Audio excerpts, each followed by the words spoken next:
Hi, welcome back to another episode of My Indy Film in Focus. Today I have the pleasure of hanging out with Bron, Theron, and Seth Hart. Bron is the writer, director, producer, actor, and editor of Half Dead Fred. And Seth, you play the role of Bill, right? Yes. Awesome. I almost forgot the character's name. It's been a while. But these guys are rock stars. This guy not only is a filmmaker, he's a mural artist, skateboarder, and all-around cool guy, man. Thanks for being on the show, fellas. Yeah, thanks for having us. Seth also did set design. Oh, hell yeah. I almost forgot about that. He did a lot of work. Yeah, Seth did all kinds of stuff, man. He did whatever it took. He did whatever it took many, many nights. Yeah. Awesome guy, too. So this is kind of unusual for us. Bron is a California filmmaker, but he brought his indie film to Michigan. And before we get too far into there, just could you give us a background of how you got involved in the film community in general? Sure. So yeah, I've been coming to Flint for a while now, since 2017, and I do murals with the Flint Public Art Projects. The CEO of that company is Joseph Calhoun, and we stay at his house when we come here and do murals. And his house is it's a big house. It's a big house in Carriagetown. And has very nice architecture. And I think it started as a joke, because Joseph Calhoun is actually a book author as well, and he wrote a book called Haunted Flint. And so it started out as a joke that we should make this horror movie in his house, because it's kind of a scary house. It just makes a lot of sounds. It's got good architecture, all that stuff. And that joke became a reality. I wrote a script for it, and he became one of the producers and one of the actors in it. He's essentially playing himself, but he's one of the main actors. And I reached out to actors where I live, and we did casting in Flint, as you know, and we put together a film. So now we're going to see what this film is all about, because it's going to be playing pretty soon in the theater here. Right, at the Capitol Theater in Flint, August 7th? August 7th is the premiere of this movie, yeah. So definitely had to come out and check it out. So it has a lot of big name talent. Corin Nemec, Jason London, and how did all these awesome people get involved? Shepis? Tiffany Shepis, yeah? So every story is different. Corin is a friend of mine. I've done past projects with him. He does murals as well, so that's kind of why I know him. But yeah, he's done a lot of work, obviously. He was friends with Jason London. That's how Jason London got aboard. And then Tiffany Shepis actually came in a different way. We actually had another actress playing that role, and she couldn't get on a flight because of COVID. Oh. And so she recommended Tiffany, and Tiffany came through and killed it. She's a really good actress, actually. But I didn't even know her. It was a referral, so that was kind of last minute surprise. Happy accidents, man. That's filmmaking. Lots of happy accidents happen in filmmaking. Yes, of course. So how long of, like you said you was out, was it 2017 you said you were out here doing murals? I started in 2017, and then I came back every year, sometimes a couple times a year. Gotcha. And then, so when did the idea of actually, sitting down and writing the script happen? When did that come to fruition? I think that was before COVID, 2019, I believe. Okay. And I think we had it scheduled to do, and then COVID hit, so it kind of got pushed a little bit. But yeah, a few years before it actually happened. It's a long process making a movie. Oh, yeah. Some movies don't get made for 10 years.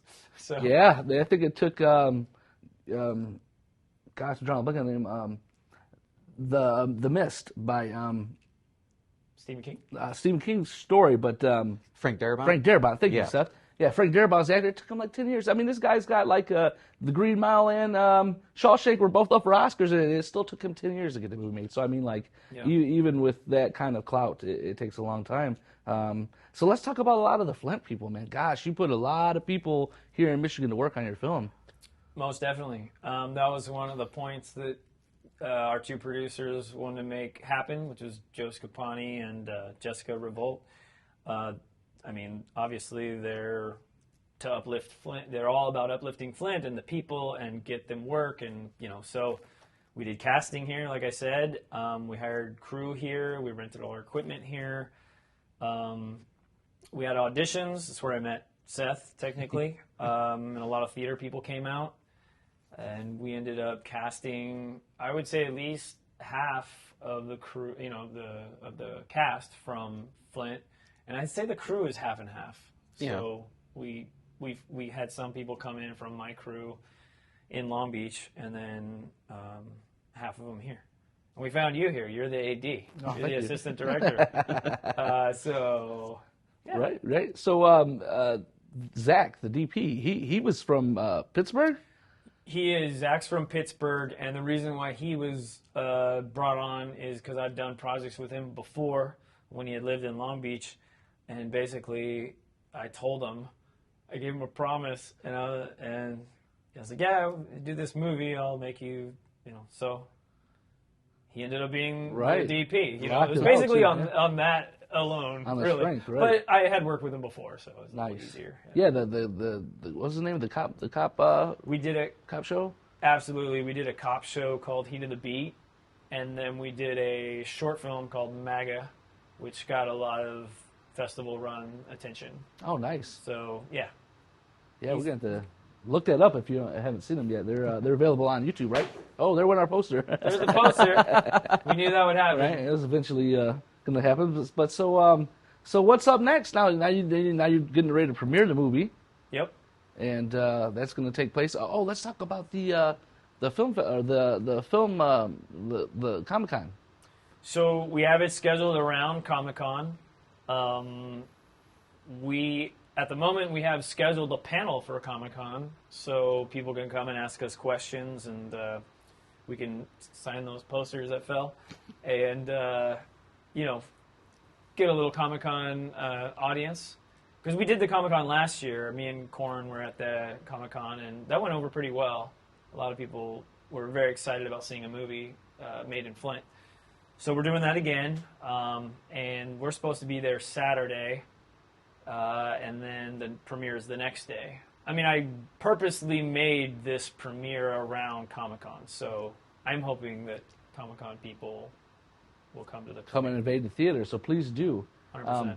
We're going to take a small break real quick. We're going to show a trailer for Half Dead Fred, and when we come back, we'll talk a little bit more about the prominent actors.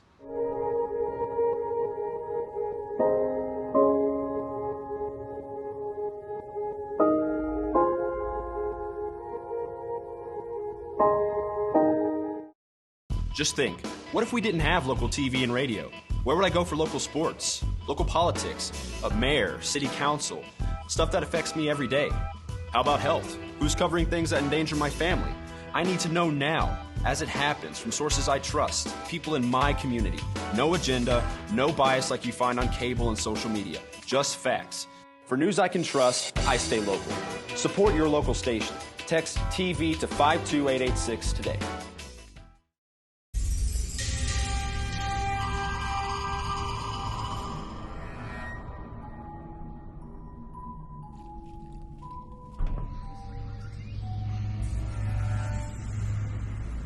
Anybody there?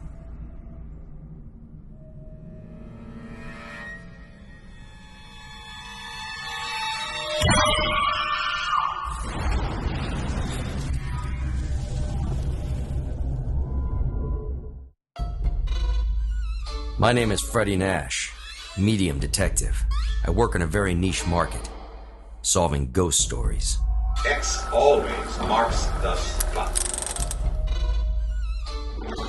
Most people don't believe in ghosts, spirits, or poltergeists. So when they see one, they want answers. That's where I come in. When I was a kid, I thought I saw some things. You know, that hotel was built on a cemetery. The spirits were let loose by that idiot. I don't know what else, and it's my fault! The rumor is she was beaten by her stepfather. I didn't kill anybody. It was an accident! Do you believe in ghosts?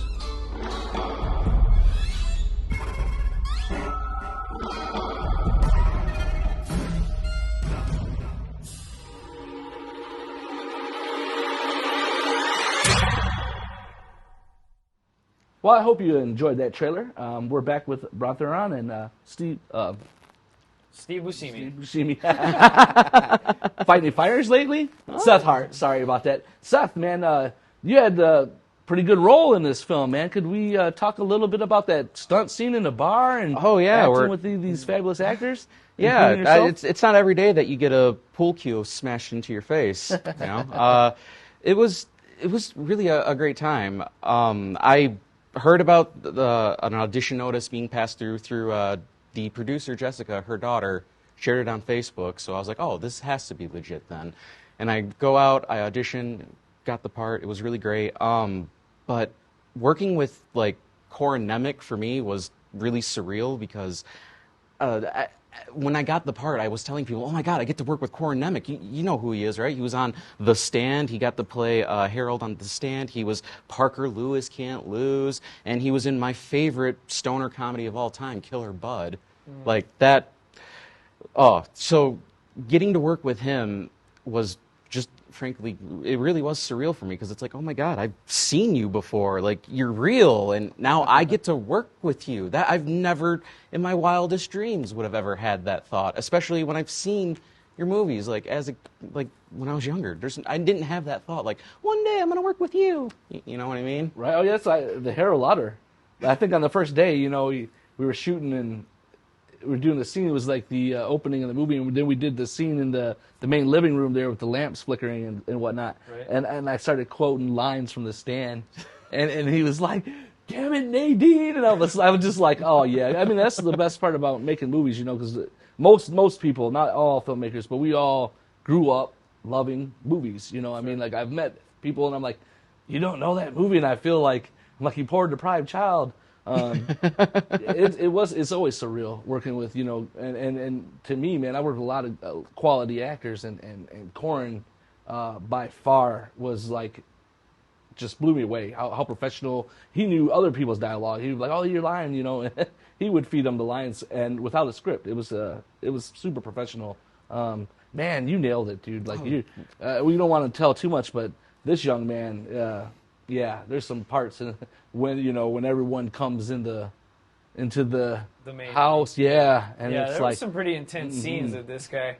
What was funny, because I didn't have to do much directing per se with that scene.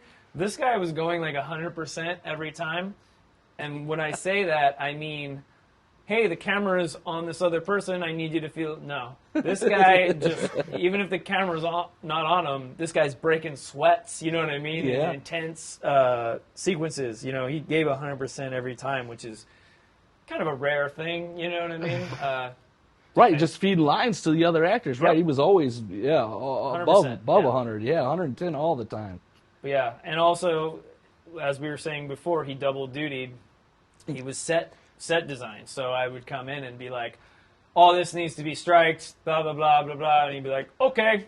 Yeah. Yeah, well, I mean, that's what you hired me for, you know. Yeah. So it was just, you know, when you do independent film, a lot of people have to cover a lot of bases. So wearing many hats, it's nice to have people that are gung-ho and, you know. Yeah, you know, that was a fabulous crew. That crew and cast. Like you said, everyone was 100%. At times, you know, the camaraderie, the 10-hour days, wow, you know. Right, so, yeah, let's explain that. So, a lot of times in movie sets, it's 12-hour days. That's kind of standard, right? And sometimes they go longer than that. I had this thing that I was going for every day was a 10-hour day. We scheduled 10-hour days. And there was only a few days that dipped into past that. So, for an actor or a crew person or whatever, that's kind of unheard of, I'd say. They don't normally do that. Not at all. So I feel like that helped us, though, more than hurt us, because I feel like the energy was stronger each day. Much higher, yeah. You know, and it brings it down. You know, you're tired at the end of the day. People, you know, it comes across on the screen. You know, the acting comes down, all the skills of, you know, the camera operator, everything. This is not 100% when you overbook it, you know what I mean? It makes more sense to do a lighter day. And like you think about like a Hollywood film, they're 90 minutes long and they get 90 shooting days. It's like a page a day, you know, to shoot. Whereas some days we did 8, 9, 10 pages, you know? Yep.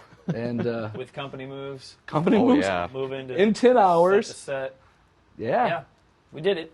We did, and Man, he was a hell of a leader. I give you that. It's going to be a great movie. I can't wait to see it. Seriously, August 7th. I commend it as well. Like, that was the one thing I was so happy about, having a leader as calm as him at the helm of everything. Well, that was acting. Right? You play a role in the film too, right? It's just acting. It wasn't calm at all. Oh. But yeah, you got to make sure the ship is sailing. Even if it's sinking, you got to just tell people, we're good. We're going to make it. Absolutely. Land is coming soon. Yeah, it was fun. So, was there any days in particular, Seth, that stand out to you as an actor? Like the very first day where I got to work as an actor. I worked on set the whole time, both as the set decorator and as a production assistant, because sometimes you need to find an axe, and who are you going to ask? Didn't you dig some of that hole, too? Yeah, I dig a little bit of it. I didn't do as much as I felt like I should have. Not like Bron did. I don't know. Bron was like, where did Bron go? He's digging that hole. I had to dig a grave. For real. I had to dig a grave. I didn't feel comfortable telling other people to dig the grave for me. So I went and dug did it himself, DIY. But he helped me, and my props master, Travis James, helped me, which was nice. Because I could see people saying, nah, I don't want to dig a hole. Yeah. I don't know, anything for the movie. But what stands out for me was the first day I got to work as an actor, which was a bar scene that you'll see in the movie. Please go see it, August 7th. It was my first day working across Corin, and like that moment, like, okay, when Bron called action, it's like, okay, here's my moment. Is this gonna come out the way I want it to, or am I gonna like foot and mouth? And it came out perfectly. And I remember, like, I think after that day was done, Corin took me to the side. He's like, hey man, I just want you to know you did a fantastic job. I'm not gonna. Sorry. That's okay, man. Okay. We don't censor no way. We'll bleep it out later. Okay. I'm not gonna fool you around. Sometimes when you do these little independent movies and we get local hires, we're not ever sure of what we're gonna get until action is called. And the moment action was called and you delivered your first line, I knew that we made a very good decision. We made a very good choice. We found really good people, and that will always sit with me and stick with me no matter where I go. Yeah, that's a hell of a compliment. Like I said, he's a super professional actor too, man.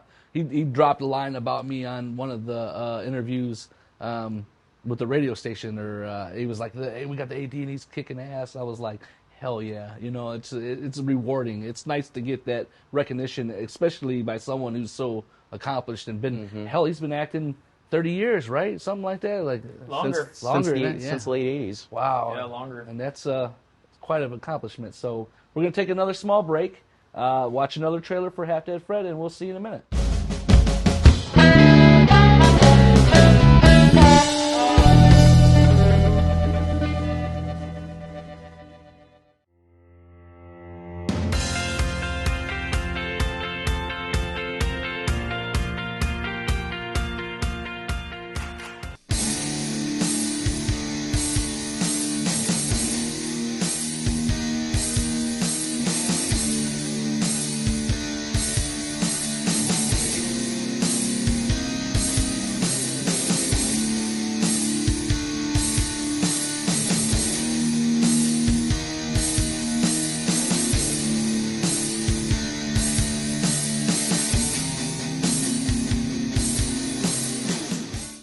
Hello.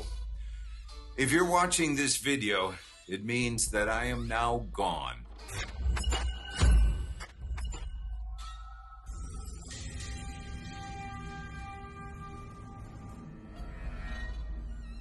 Anybody there?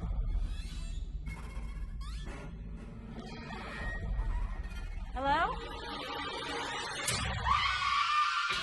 The name is Freddie Nash.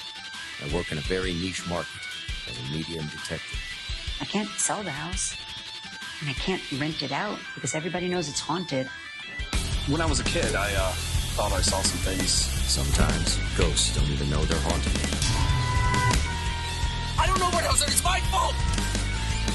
Sometimes they don't even know they're dead. And please tell me why shots are being fired in my bar, Brett. Most of the time, they're just being dicks.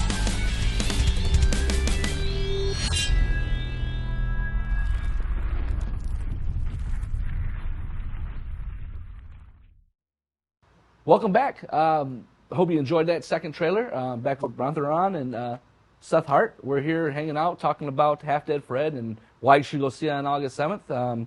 We're on the break. We were talking a little bit about Michigan film incentives and how they used to be here, and we're talking about bringing them back. And you said you had a little line on that, like something was going on in the background there?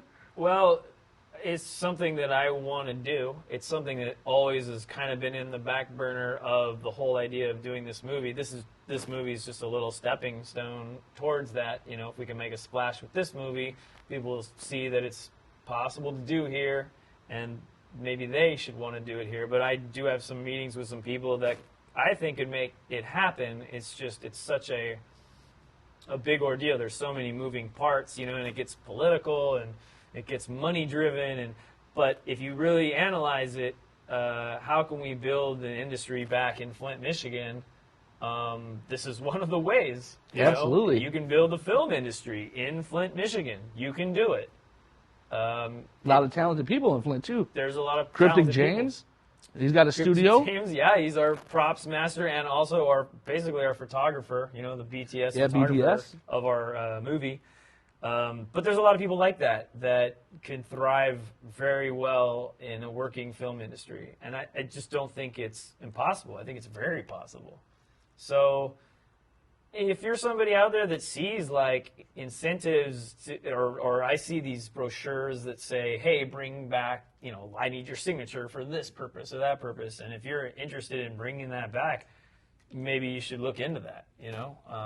I think it would be awesome because I'd love to do more films here. And we might do more films here. You know, we're slated to do more stuff. I just don't know where we're going to shoot them yet. Right. And you said you were working on a new script now, right? I got a new script going on right now, and it's by one of the guys. It's his baby. It's his brainchild. He wants to do a slasher film, right? It was one of our guys that was an actor and actor-producer from Half Dead Fred. And, you know, I dislike... I think I hit the mic, sorry. It's okay. I dislike slashers, right? You dislike them? I dislike slashers. No Voorhees for you, huh? No, I don't really like those. I'm really picky about the story. I want stories to unravel in a way. Most movies that you see are like, this is the first 10 minutes, that's what you see the whole movie. You know what I mean? Right. And it's guessed it already, yeah. Yeah, it's just not. Anyway, I'm picky, okay? So, he wanted to do a slasher. This another writer kind of dropped the ball on it or whatever, and then I was on a long ride home from a shoot one time, and they had no plan. I was on a cheap flight. They had no, you know, I had no book, I had no TV, I had no nothing, so I was just sitting there thinking, and I started thinking about the slasher, and how could I make a good story a part of a slasher, and I think I got it. So I'm about 40 pages in right now. Halfway there almost. And the script is called Pancake Man. Okay, well, yep, I know exactly what you're talking about. That's Mike there. He loves pancakes. So that started as a joke. It started as a joke again because this guy likes pancakes so much. And then I figured out a way. In theory, just real quick, I'll tell you, it starts out the same way that like Falling Down. And do you remember the movie? Oh, I love that movie. Yeah, I love it too. I love great Falling movie. Down. I think it's Joel Schumacher. Yeah, yeah. So Falling Down has a scene where a guy, our lead character, Michael Douglas, is in there and he's trying to order breakfast. And they're like, I'm sorry, it's 5 minutes past your breakfast time, right? Yeah. Well, I've been there. I've been there. Yeah, I think we all have, right? So I start this movie off that way. This guy's trying to order pancakes. But anyway, it's a little bit more intense than Falling Down. That sounds great. So you said you hate slashers. Scream too, right? Because Scream's like well put together. I mean, that's like the pinnacle of slasher movies. Like, right. It's okay. Scream. It's just not my favorite. not yeah, I know a lot of people like Scream. It's fine. I like the comedy aspect in it. Right. I like Matthew Lillard a lot. Oh yeah, he's a Michigan guy. Yeah, he's from Michigan. Yeah. Yep. I like him a lot because I like SLC Punk. Yeah. Oh, that's a great God, movie too. that's a great movie. I like the way that they constructed the flashback stuff. Yeah. That whole movie. That's another independent movie that I have a lot of respect for. But yeah, I just like different. I want to see a story I haven't seen before. Right. You know what I mean? That's the goal. Yeah, it's got to be original, right? I mean, that's the goal. You're just gonna cookie cutter stamp them out, man. I mean, it's yeah. who wants to watch that? Yeah. I'm just, I'm sure there's slashers that I liked. Maybe Freddy Krueger or something like that. I did mention to you, what about Predator? Right. He was mentioning that Predators is technically a slasher. It's an action movie that eventually turns into a slasher halfway through. And I never thought of it that way because I thought of it as a sci-fi. Yeah. I feel like it's multi. It has different elements. Yeah, it's like I like Predators. Label that Predator. Yeah, weren't you involved with one of those? I movies? worked on one of the Predators, the one with Adrian Brody. Okay, I was a location liaison for it, so not a huge role, but I was really close to all the actors, and I met everybody on set. It's Fox. It was pretty professional. Definitely a step away from doing independent film. It was not an independent film. Right. But Danny Trejo is the best, by the way. Danny Trejo is the nicest actor I've ever met in my life. He's got a unique story.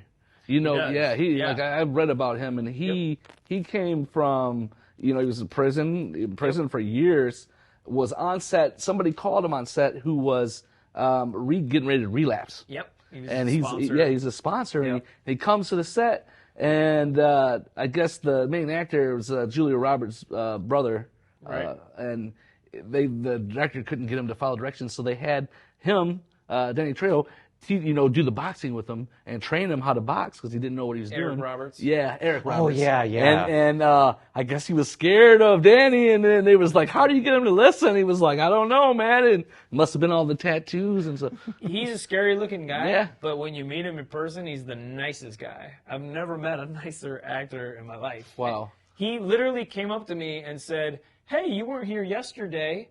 So I didn't meet you. I'm Danny Trejo. Oh, wow. I want to go out of my way to meet you.